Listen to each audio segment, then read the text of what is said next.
नमस्कार सांग मैंने जय जगन्नाथ। आपण मैंने आलू भर्ता बैगण भर्ता बिलाती भर्ता तो निश्चय खाइबे।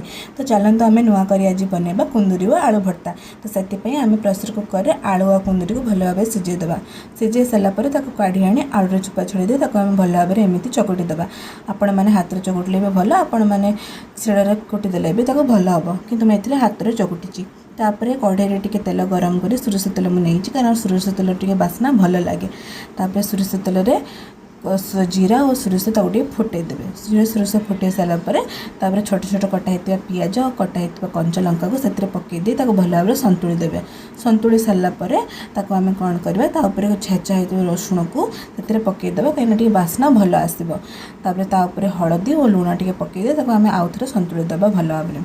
संतुली सारापर से चकटा होता आलू और कुंदूरी को आम कौन करवा ना से पकईदे आम भल भाव घाटीदेवा जमी सबु जो मसला गुड़िक आलू कुंदूरी मिलई कहीं तो स्वाद टे भल आसो। आपण मैंने थरे निश्चय तैयारी करी देखंतु। ता टेस्ट बहुत बढ़िया। आपण पखाल सहित भात सहित भी खाई पारे। जय जगन्नाथ।